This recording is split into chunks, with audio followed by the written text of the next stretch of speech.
This armor is a construct animated by powerful magic. It has no soul or power of speech, but it follows the directives of its master. It feels no pain and knows no morality. It will act on behalf of its master and perish when the magic that binds it is severed.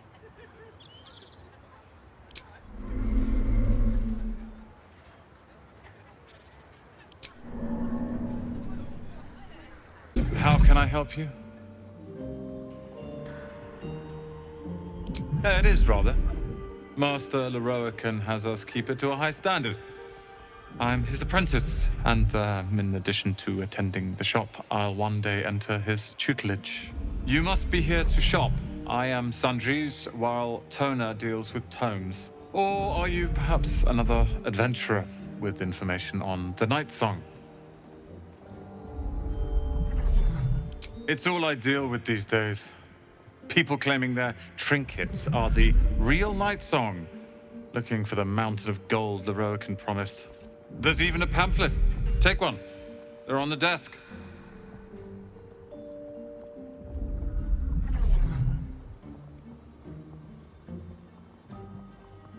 Nothing for you to worry about. His voice catches. Something's wrong here.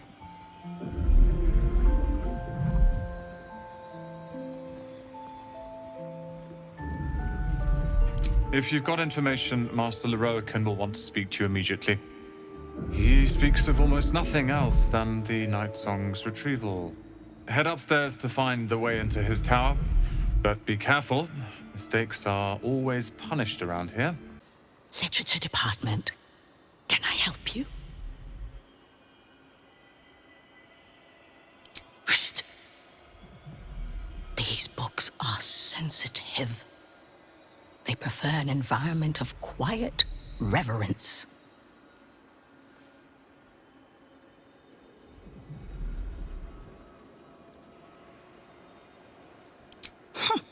Bold. You might have heard that our library has a collection other shops would lack the skill to curate. Between us, even Master Leroican was reluctant to house them in his tower. The pen is mightier than the magic wand, apparently. They're locked away here for their and our customers' safety. Our finest reserve includes the Tharkiot Codex, the Annals of Karsus and Nethery's Folly, Sights of the Seelie, and the Curriculum of Strategy. Do any of those interest you?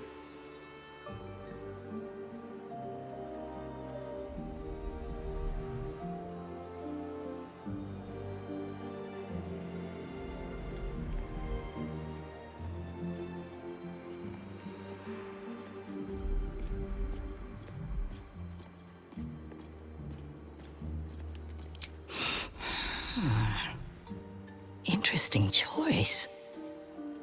If I didn't know better, I'd think you might have the necromancy of Thay in your possession.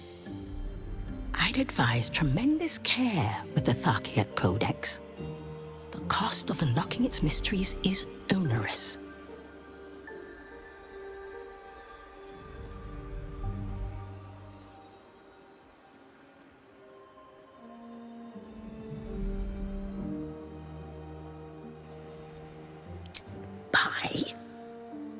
Books as temperamental as these are not on sale.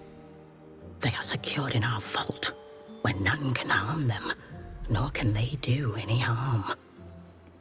I'm happy to describe the wonders that lie between their covers, but I'm afraid purchasing them is simply out of the question.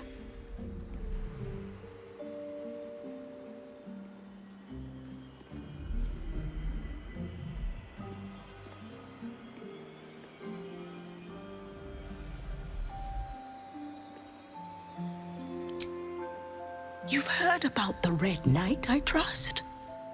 Devout strategist made exarch of Tempest. This treaty is a compilation of her own design, kept here on the material plane for the benefit of us mortals. Quite rare.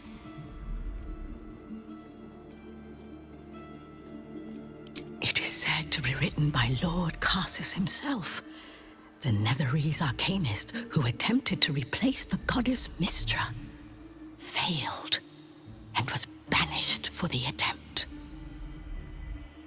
Great magical knowledge lies within those pages, but not many can withstand it.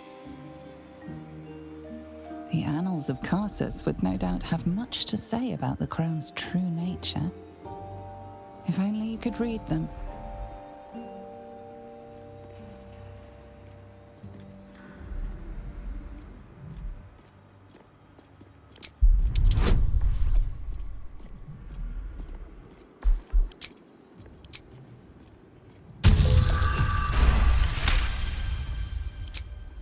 Customers like you are why I prefer the company of books. The only way to gain access to the vault is through my office. And before you ask, no, you are not allowed in there either.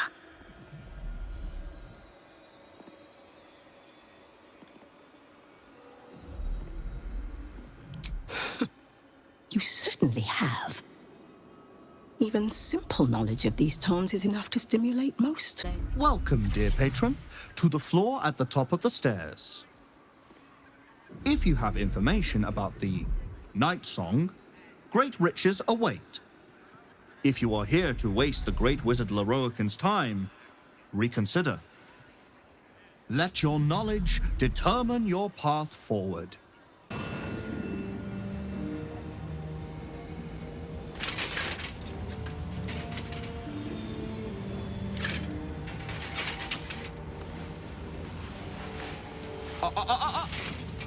Hold very still, Nicklaw. Craig's aim is much improved, but still leaves something up to chance. Yes, sir. All right, Crank. Ready? Aim.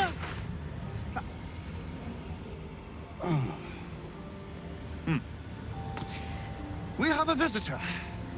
At ease. McClaw, you may go.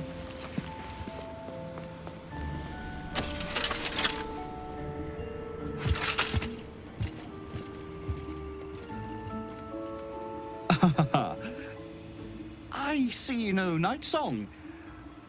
Surely you wouldn't have entered my tower without the Night Song in hand, hmm? Surely my worthless apprentice wouldn't have allowed you to waste my time.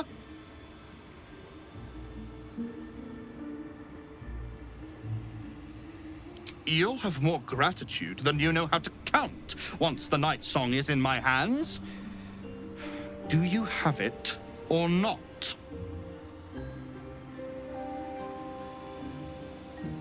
She? Then you do know her. You've been to Shah's temple, to the Shadowfell. You've looked upon the Night Song's face. Tell me, and choose your next words carefully. Where is she now?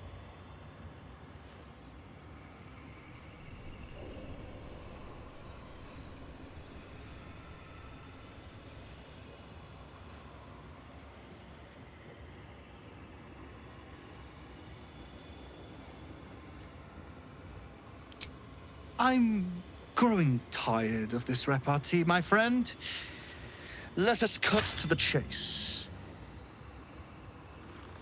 Beautiful, isn't it? Worth more than your life, too. I bought it from a Kalashite warlock.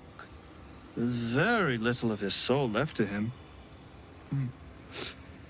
It can bind a celestial to the wearer's service with a snap of the fingers. And this can keep her in place. Forever.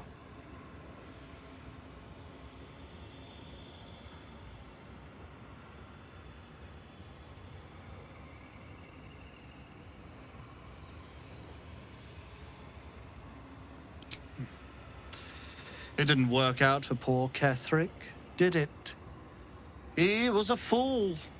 A desperate mercenary who poured out his soul to whichever god flattered him. I serve no god. but that which stares back at me in the mirror. The night song will be put to a grand purpose, equalizing man and God. Whoever helps me attain that which I seek will be greatly rewarded.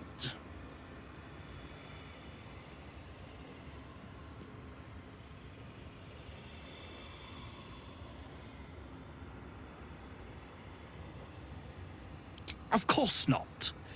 But perhaps, after enough lifetimes, I might make a start of it.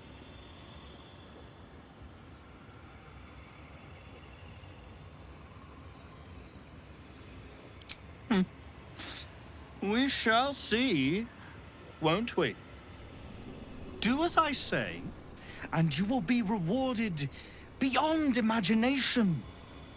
Fail, and you give up the prize to the next motivated mercenary to encounter my contract. The choice is yours. But make no mistake, I always get what I want. Annals of Karsus. The preamble to a civilization's downfall, committed to parchment by the very hand that wrought its destruction. If the crown atop the Elder Brain was truly forged by Karsus himself, this book will confirm it. All we have to do is turn the page.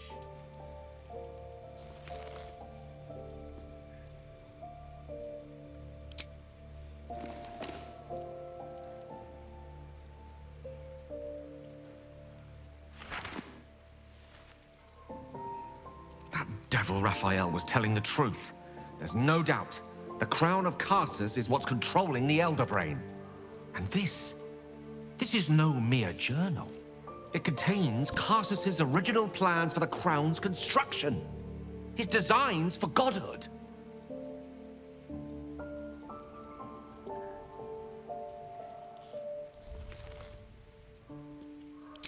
Not exactly. It was what he did with it that sealed his fate, and, for a time, that of magic itself. The crown was merely the means. The book states that the crown and netherstones were originally one construct, seemingly sundered at the moment of Karsus's downfall. If we can collect the crown's setting and the 3 netherstones, and with the correct invocation of certain spells and gestures detailed in these notes, I think I could reforge it.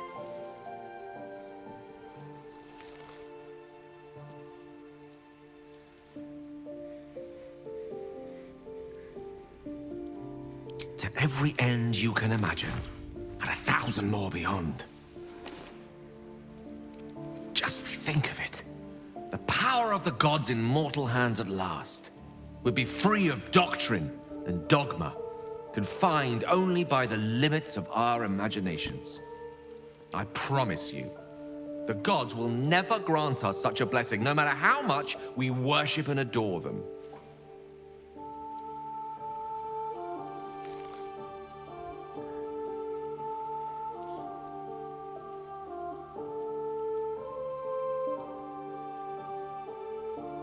Then you're already wiser than me. That's a lesson I've only recently learned. I worshipped Mistra loyally for years, and in that time she granted me the barest sliver of the power I was ready to wield. Even with the fate of the world at stake, she had little more to offer me than the means of blowing myself up at a more convenient time. She's done nothing to help us. Mistra wanted the brain obliterated because of this crown. She fears a world in which such power is beyond her control, ready to be claimed by Karsus's successor.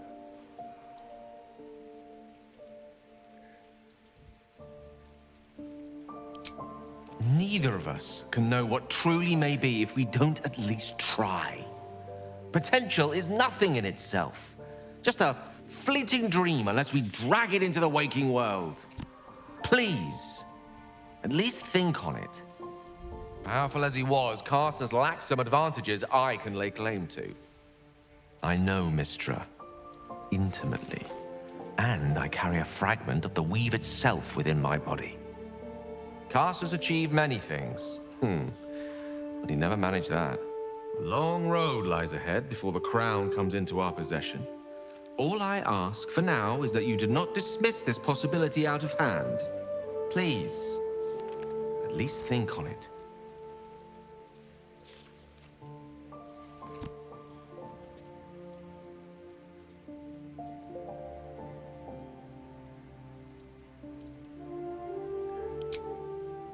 I see. I suppose I am asking you to take a leap of faith even the most loyal of companions might struggle to land gracefully. Spent so long feeling inferior, shut out from my destiny over such a simple act of youthful enthusiasm. Perhaps I got carried away with the thought this crown could give me back what Mystra took. Cure me, even.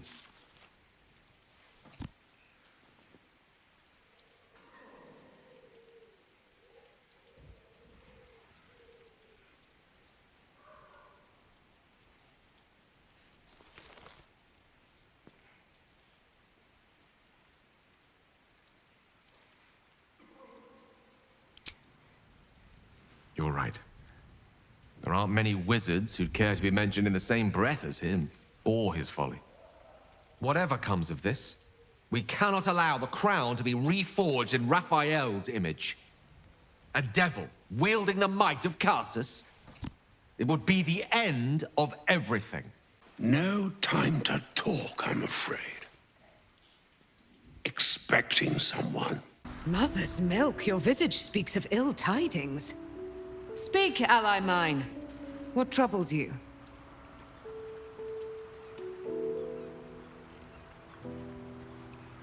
Is he indeed?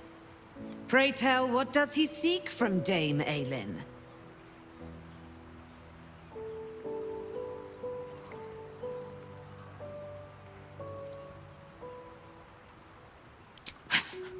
Magicians and their machinations. I have had enough for an eternity. I will wring his neck until he's dead.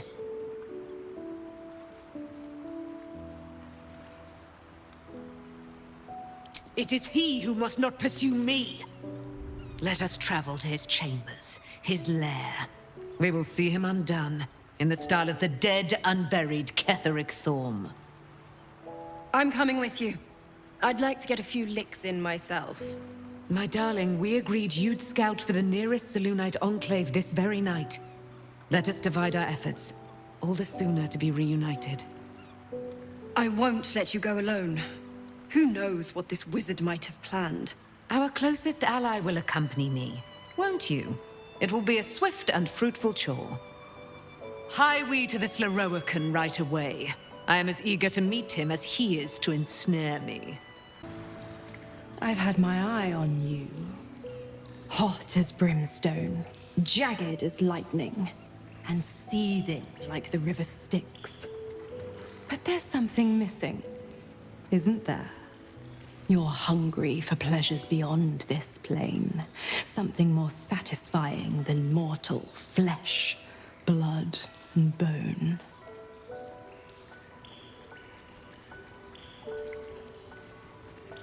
Oh, but do hear me out. You want what I have to offer. The ecstasy of agony.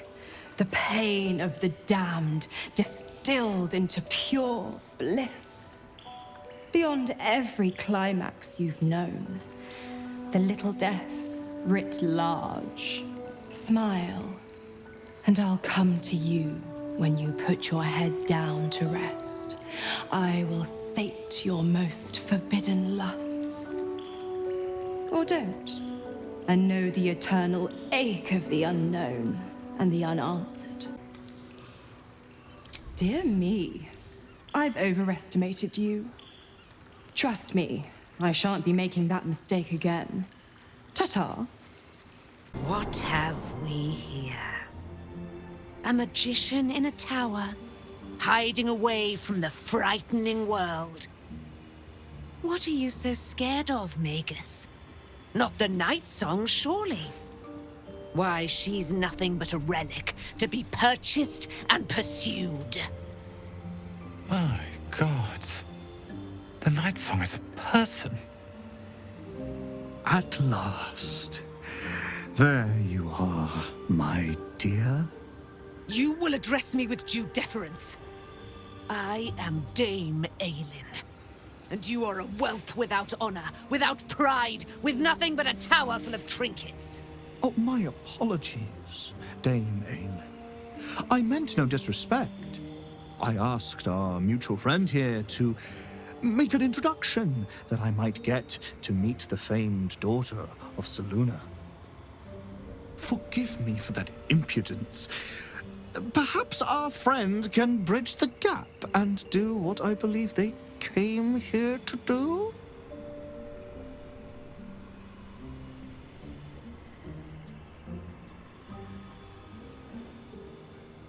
My steel-hearted friend speaks true. Give me one good reason, Magus, why I should not strike you down where you stand. Dame Aelin, I have discovered a device that would allow your immortality to be shared. It would cause you no harm, no pain of any kind. You serve your mother Selûne, I believe. She who has blessed our realm with so many gifts. Honor her by sharing yours. You dare to threaten me with the same magic that held me in torment for 100 years? You do not seek to share my gifts. You seek to poach them. I had hoped to appeal to your better nature. Perhaps I overestimated you. No bother. I have an arsenal of implements capable of convincing you to see reason.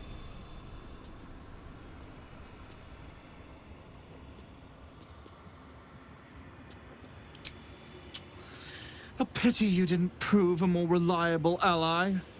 You could have reaped the rewards of my good favor.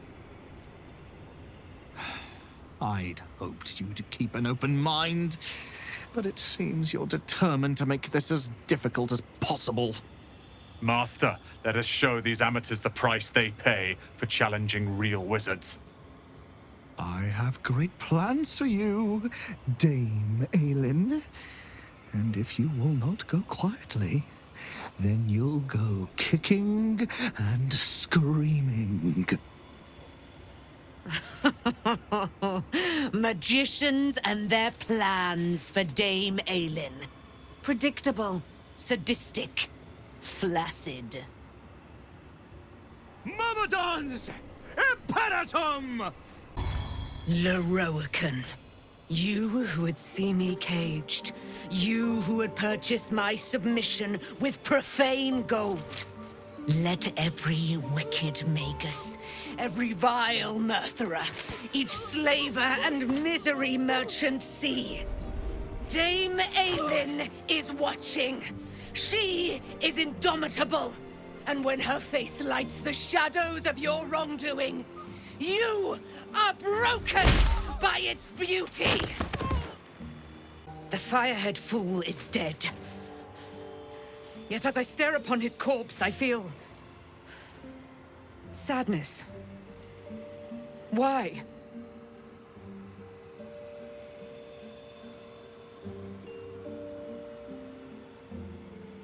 A gripping in the chest, as though I'd lost someone.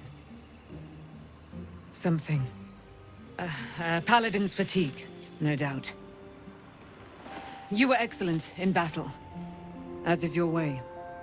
And I am proud to fight at your side. I will catch my breath, then to camp I will bring my bones. Moon Maiden be with you. It's not a lie. If you would just listen, I could explain. You have done quite enough explaining, Volothamp Gadam. You have poisoned the very hearts and minds of these good, kind, gentle citizens with your lies, your delusions, your conspiracies. Though you hide behind a mask of stories, we have seen beyond the veil. We see what you really are. Fearmonger. Hear, hear! Attention seeker. Hear, hear! Agent of chaos. Your parasite stirs in recognition. This man is infected. Let the hells follow! Today, citizens, we rid ourselves of this cankerous sore. Today, we burn away all falsehoods. Today, we will be divided no longer, for today, we rise in truth. Psst. Don't just stand there. Help me, goddammit! Help me! I suppose we should aid him, though I'd hate to miss the show.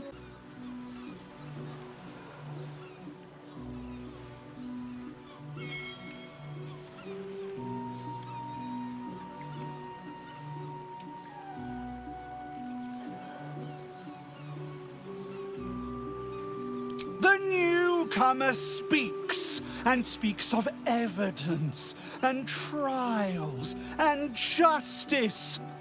And in so doing, they delay their very own salvation.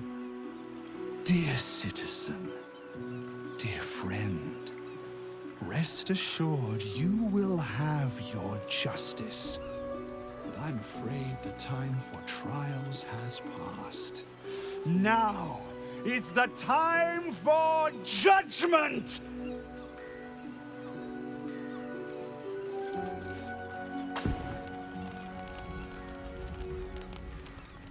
No! Please! No! God! I really thought I was done for. I suppose thanks are in order. What's an heroic story without a little risking of one's neck, eh? And you know what they say, the bigger the story, the more people want to kill you for it. I'll tell you all about it, but not here. Too many eyes, ears, and weapons about. Meet me at your camp. Oh, Wave Mother, Queen of the Depths, hear me. Please carry Holly to her final rest in the deep wilds. Please. Sorry, are you here for Wave Servant Holly's funeral? Oh, it's already started. They're just inside. Yes. Oh, please, you're most welcome. We have much to be thankful for. May the Wave Mother smile on you as she did Holly.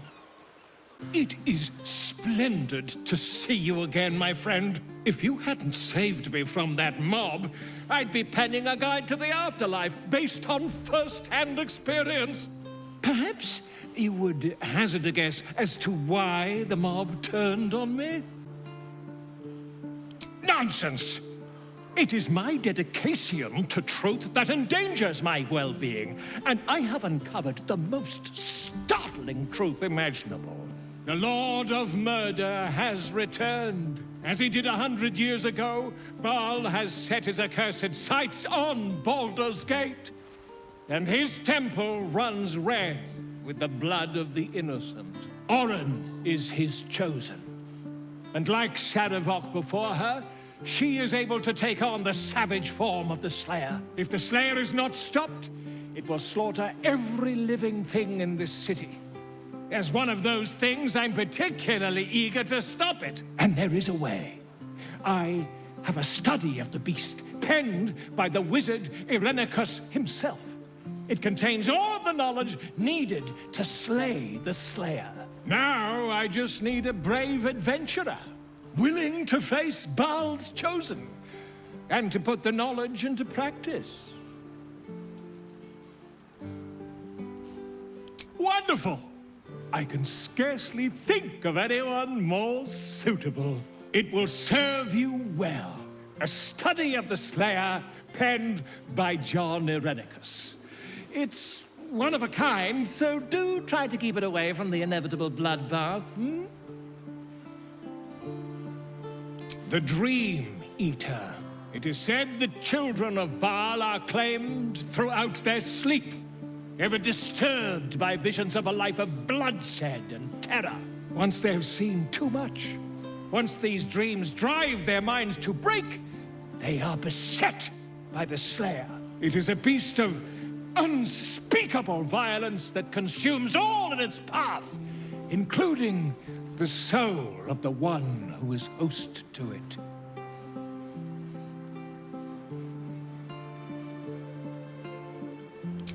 A genius. Exiled from his home in the elven paradise of Soldanessala, when he attempted to seize the power of life itself, he instead turned his magnificent mind to murder on a grand scale.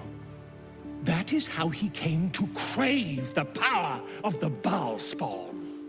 He saw them not as living things, but as tools for his own machinations. In the end, though Irenicus took the form of the Slayer for himself, it was a Baal spawn who thwarted him, the same that saved Baldur's Gate. Quite so. I was rather hoping you'd gathered all the rest of the adventuring paraphernalia yourself. You'll need every advantage.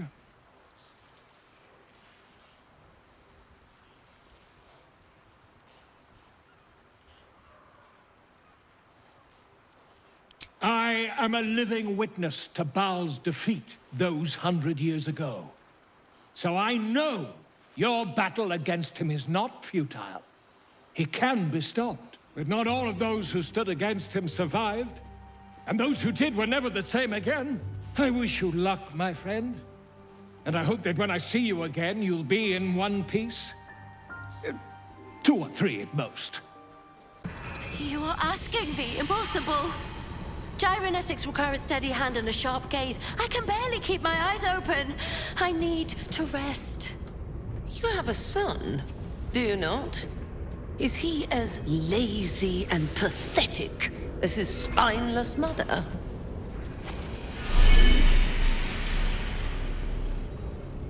Wait! Stay your hand, I beg you. Prinsky's motivation sequence activated. Tell me, Gondian. Tell me about your son. He's not... Yes, Overseer Holt. He's frail in body and mind like me, like all of us. Yet by your grace, he lives. And your wife? She was useless and interfered with production quotas. You were wise to remove her from this world. Forgive my outburst. I will work through the night. This Watcher will be operational by dawn.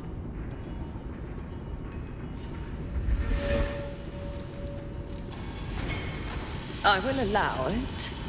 But if your work is anything short of impeccable, your son will die screaming. Is that clear? Yes. Overseer Holtz.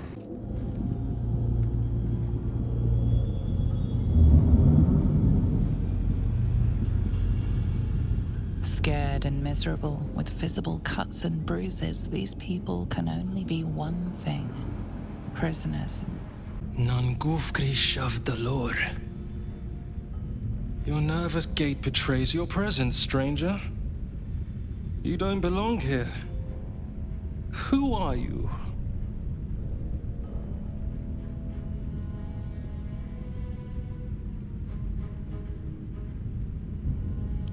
What? Go away! Your presence imperils us all. If any of us attempts to escape, our kin will die. The Overseers, they have a contraption. When triggered, it will kill everyone who wears a collar.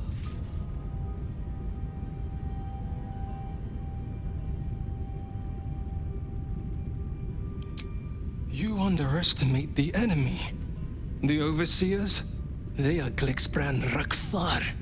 The collars are not only equipped with explosives, there is also a mechanism that alerts the Overseers if they're removed.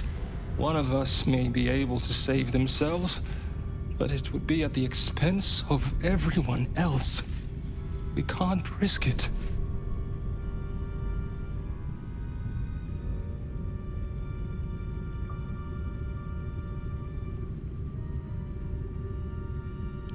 Even if we did somehow unshackle our collars simultaneously and overthrow our oppressors, there would be consequences. Our families are held elsewhere. The overseers need only activate those contraptions they hold, and they suffer the consequences of our actions too. We cannot win. We must aid in building these Vagron.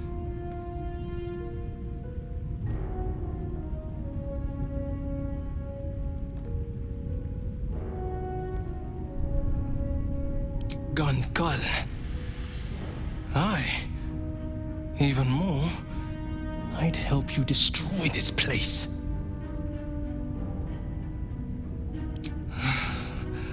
I don't know where they are, but some of the overseers must. You'll have to infiltrate deeper into the foundry. Just make sure you don't get caught. If they raise the alarm, they'll trigger the collars. I will pray for you. My daughter, her name is Obelia. Gonral Frakas Hulnish. May God be with you. Oi!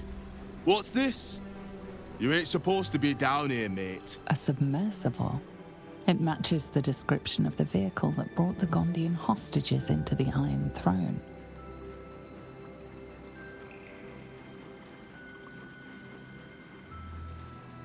The only port in this whole bleeding city that matters. Now, why are you here? Did Gortash send you?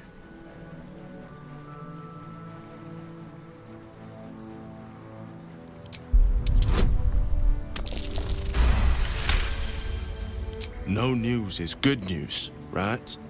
Especially with the rough water between here and the Iron Throne. No prisoners lost in the last batch of runs either, though them servants of Umbly are making the trip damn near deadly. Bloody salt is always flopping around in the water. I've almost hit one or two now. Might have even nicked one off the port bow the other day. Maybe that'll teach them to keep out of the way.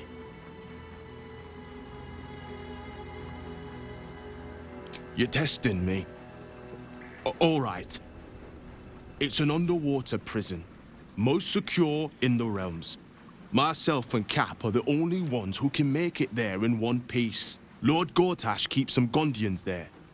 Collateral to keep those working in the Steelwatch Foundry under control. Do you now? Boss never sends anyone that away but prisoners.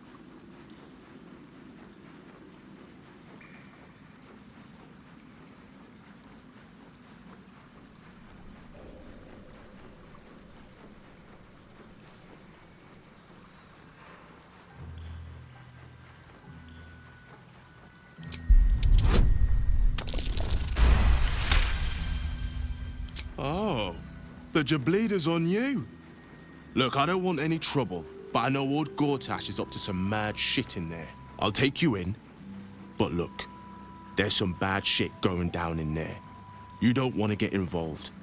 Neither did I, but it was them or me. I'll get Cap warmed up. Get in when you're ready.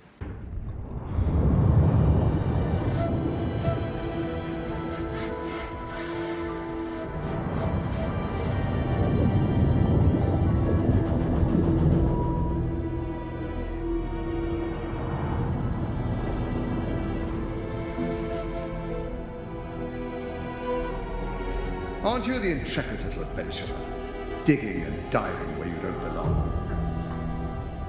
And I thought we were friends.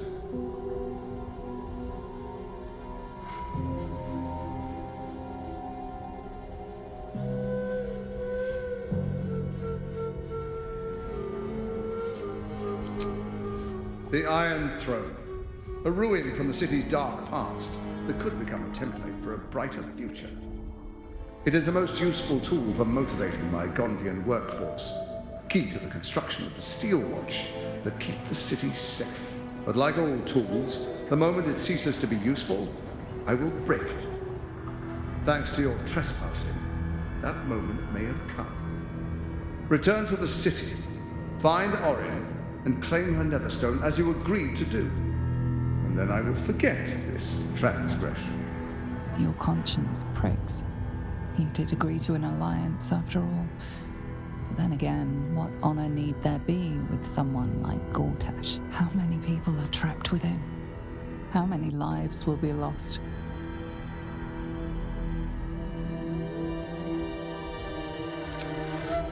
That was a mistake.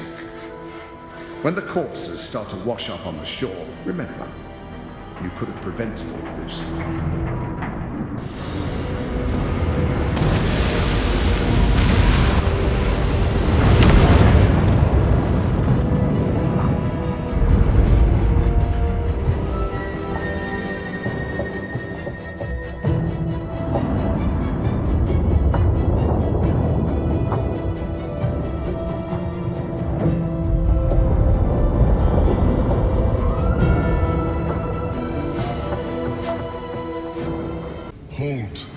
A cold, suckering wetness grasps at your mind.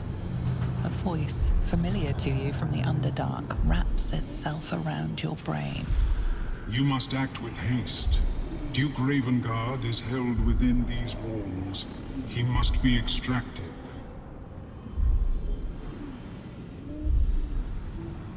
Normally, I would find your people's lust for pleasantries amusing. Unfortunately, we have no time. There are many hostages here. Duke Ravengard chief among them. He needs your help.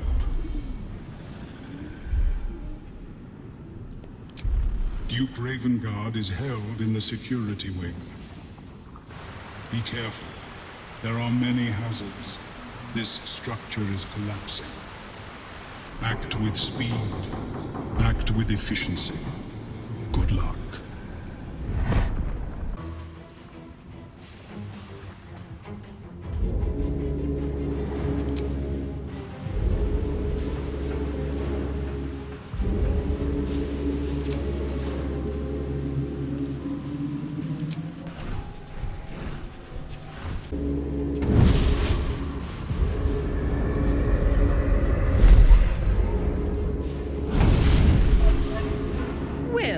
My pet, I was hoping you'd bound along. A bargain's a bargain, and I've come to see it through. Mia Furia. Kneel for me.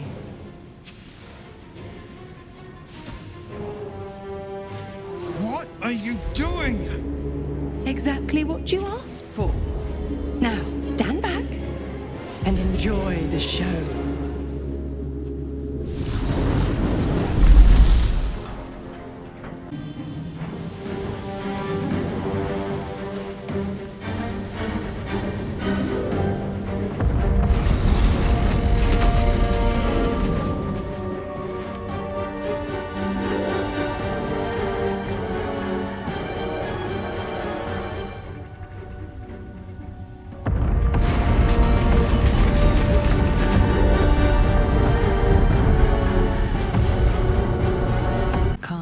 Greets you as the submersible slows to a halt.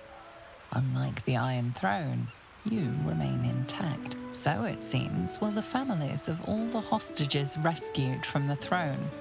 By God, I'm glad you showed up. Hopefully Frel's not too worried about me. Ooh, what a ride!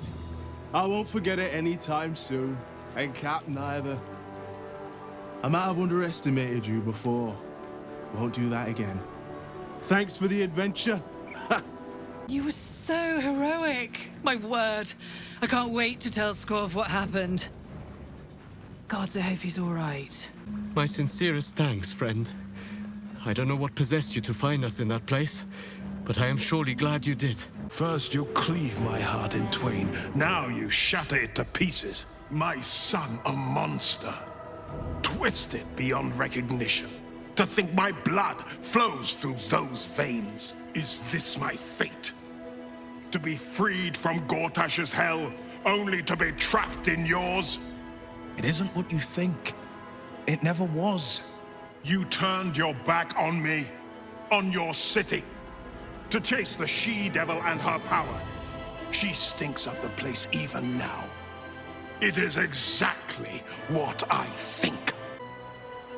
Ravenguard's tadpole clenches as your memories and wills flow into him. My tears wounds. I'm in your mind. The Grand Duke sees Mizora and her infernal sisters. He sees the agony in Will's face as an impossible choice is set before him. No. My son. The past becomes present, and Will's thoughts are laid bare. Ravenguard sees Will partnering with Mizora to defeat Tiamat's cultists before they could lay siege to Baldur's Gate, and he sees everything beyond. The Nautiloid journey, the perilous path to Moonrise, the astral prism, and the Emperor within. Will. Everything I did for Baldur's Gate. I did for you.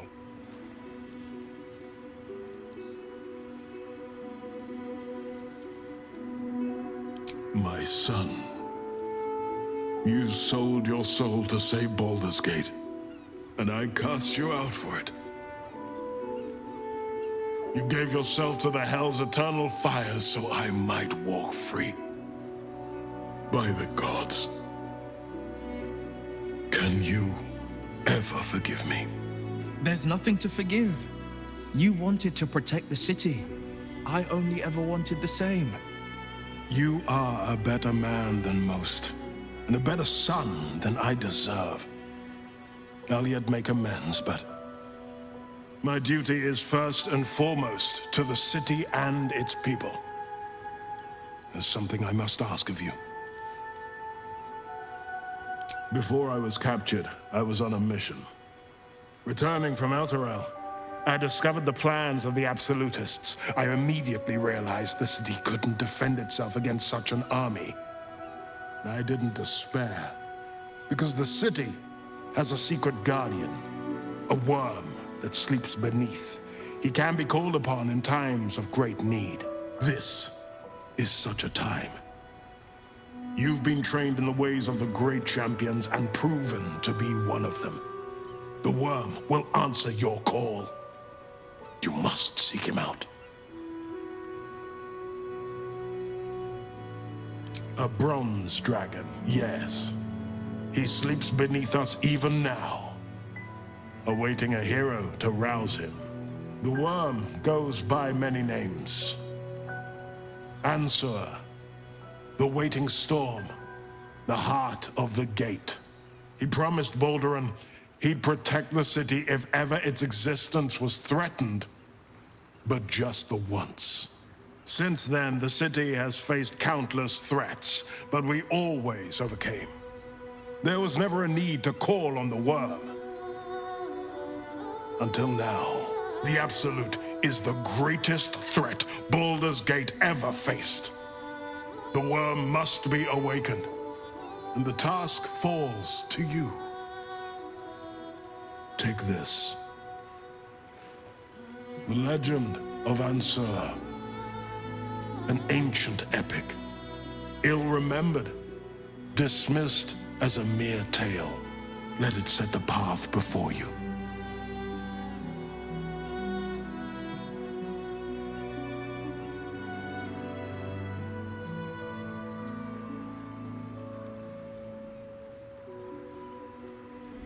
Baldur's Gate stands on the brink of the abyss. My father was clear. We awaken the worm and take back the city. Will, you are more valorous than Baldur himself. May the city know the truth of my only son. Pride of Ravengard. Pride of Baldur's Gate. We'll finish what my father couldn't. We'll awaken Ansur, the heart of the gate. I disappointed him once. I won't do it again.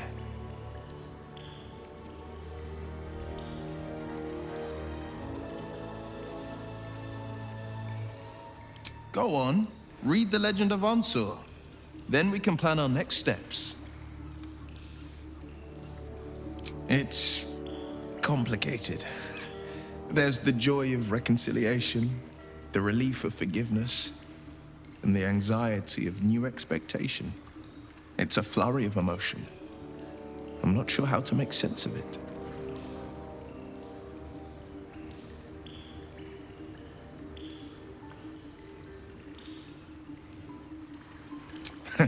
Joy.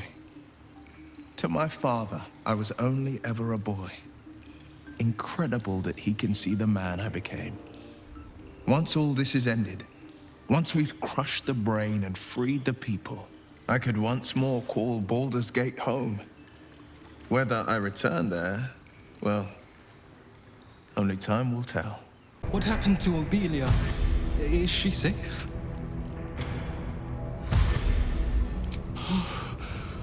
My heart. I thought her lost. I would give more than just my sight to keep her safe. Our destination is the Neurosita, the nerve center of the Steel Watch. Guide me there, and I'll do the rest. My fellow Gondians, flee this prison. We're bringing this place down. Parasite stirs within the pickled brain, twitching. As your mind connects, you feel yourself become strong, powerful, metal. You are a Steel Watcher, charging through the streets in pursuit of a young girl. She is screaming.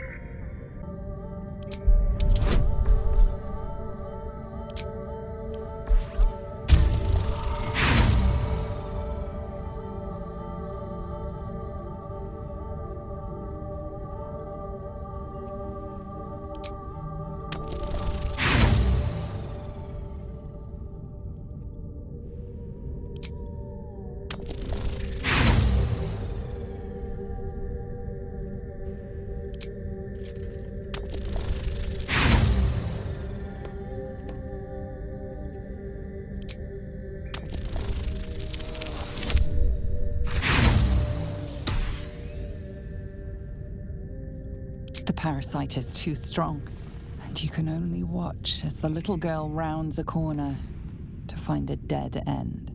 She cries for her mother as you draw your lance, raising it above your head. You are kicked from the infected brain as the lance comes down. Wait!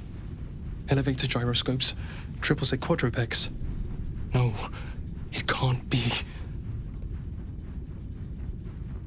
I hear it through the floor. Powerful, indestructible. The ultimate watcher. The Titan. Indestructible? We'll see about that. It shames me to admit this, but you must face this beast of Gondian folly alone. I would be crushed in an instant.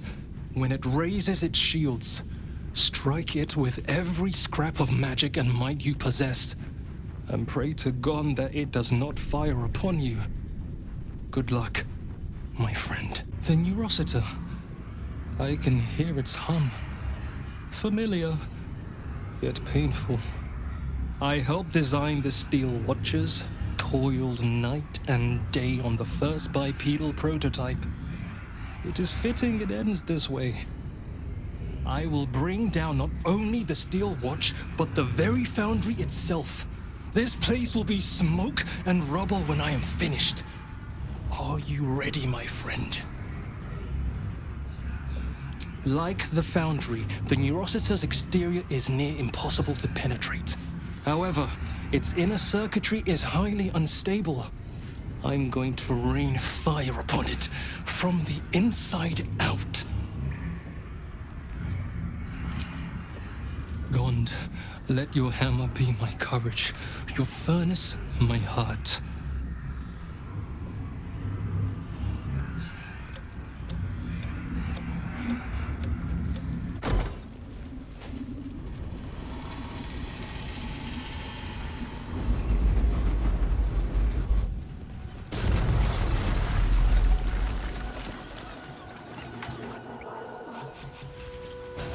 We're alive! Blessed Gond! And the foundry crumbles behind us. The sound is as sweet as a well-oiled cog.